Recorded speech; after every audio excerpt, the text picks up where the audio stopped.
नमस्कार, मैं सुहाना आपके साथ और आप देख रहे हैं न्यूज यूएनआई। आप सभी न्यूज यूएनआई के दर्शकों को विजयादशमी की ढेर सारी शुभकामनाएं। जैसा कि शारदीय नवरात्र के 9 दिन संपन्न हो चुके हैं और आज है शारदीय नवरात्र का 10वां यानी विजयादशमी का दिन। जी हाँ, आपको बता दें कि पिछले 9 दिन हमने माँ के अलग अलग 9 रूपों की पूजा कर ली है और शारदीय नवरात्र के 10वें दिन मनाई जाती है विजयादशमी यानी दशहरा। लेकिन क्या आपने कभी ये सोचा है कि शारदीय नवरात्रि के 10वें दिन ही क्यों मनाई जाती है विजयादशमी? जानने के लिए देखिए ये रिपोर्ट।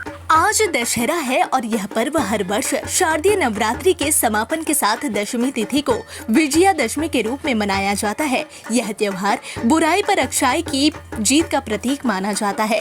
हिंदू पंचांग के अनुसार हर वर्ष अश्विन माह के शुक्ल पक्ष की दशमी तिथि को इस पर्व को बड़े ही उत्साह के साथ मनाया जाता है।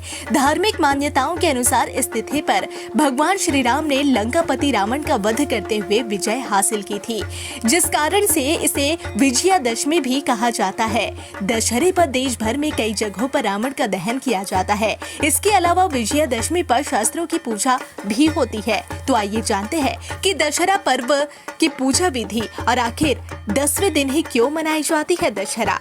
शारदीय नवरात्रि पर माँ दुर्गा के 9 अलग अलग स्वरूपों की पूजा करने के बाद दशमी तिथि को दशहरे का पर्व मनाया जाता है। वैदिक पांचांग के अनुसार इस वर्ष आश्विन माह के शुक्ल पक्ष की दशमी तिथि 12 अक्टूबर को सुबह 10:57 से शुरू हो चुकी है और इसका समापन 13 अक्टूबर को सुबह 9:07 पर होगा। ऐसे में दशहरा पर्व 12 अक्टूबर यानी आज मनाया जा रहा है। दशहरा का पर्व अधर्म पर धर्म और बुराई पर अच्छाई की जीत के रूप में मनाया जाता है। वैदिक परंपरा के अनुसार विजयादशमी पर रावण दहन प्रदोष काल में करना बहुत ही शुभ माना जाता है।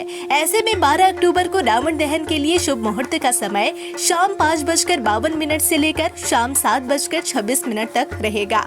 दशहरे पर रावण के साथ मेघनाथ और कुंभकर्ण के पुतलों का दहन किया जाता है। इस बार पंचांग के अनुसार दशहरा पर बहुत ही शुभ योग का निर्माण हो रहा है। 12 अक्टूबर को दशहरा पर सर्वार्थ सिद्धि, रवि योग और श्रवण नक्षत्र बन रहा है। दशहरा पर इन 3 शुभ योग बनने से शुभ फलों की प्राप्ति होती है। तो चलिए अब आपको बताते हैं कि विजयादशमी के उपाय और मान्यताएं।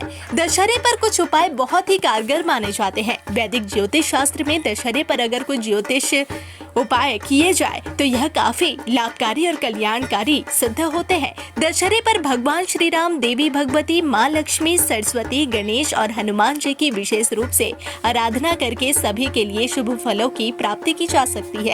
दशहरे पर देवी अपराजिता की पूजा करना बहुत ही अच्छा माना गया है। इस दिन देवी अपराजिता को अपराजिता के फूलों से बनी माला जरूर अर्पित करना चाहिए। दशहरा के दिन श्री यंत्र की पूजा करें, इससे जीवन में पैसों की तंगी से छुटकारा मिल सकता है। दशहरा के दिन श्री यंत्र की पूजा करें, इससे जीवन में पैसों की तंगी से छुटकारा मिल सकता है। दशहरा पर जब रावण के पुतले का दहन हो तो उसके बाद पुतले की जली हुई लकड़ी को अपने घर लाना शुभ माना गया है। दशहरे के दिन नीलकंठ के दर्शन को शुभ संकेत माना जाता है।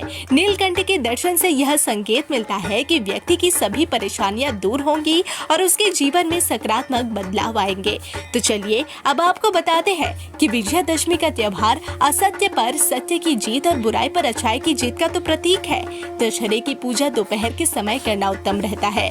रावण का दहन प्रदोष काल में करना बहुत ही शुभ माना जाता है। दशहरे पर बही खाते की पूजा करना बहुत शुभ होता है। इसके अलावा दशहरे पर शमी के वृक्ष का भी पूजन करना शुभ और विशेष लाभकारी माना गया है।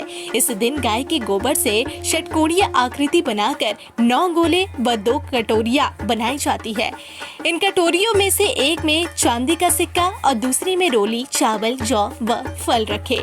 इसके बाद रोली, चावल, पुष्प और जौ के ज्वारे से भगवान राम का स्मरण करते हुए पूजा करें। इस दिन माँ दुर्गा की प्रतिमा को विसर्जित किया जाता है। इसके साथ ही इस दिन चंडी पाठ या दुर्गा सप्तशती का पाठ व हवन करने का विशेष महत्व है। तो चलिए अब आपको बताते हैं कि क्यों मनाया जाता है दशहरा।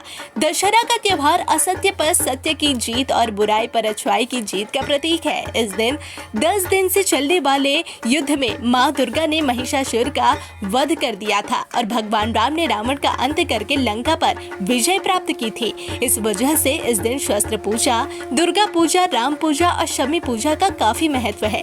ऐसी मान्यता है कि इस दिन जो कार्य किया जाता है उसमें जीत अवश्य मिलती है।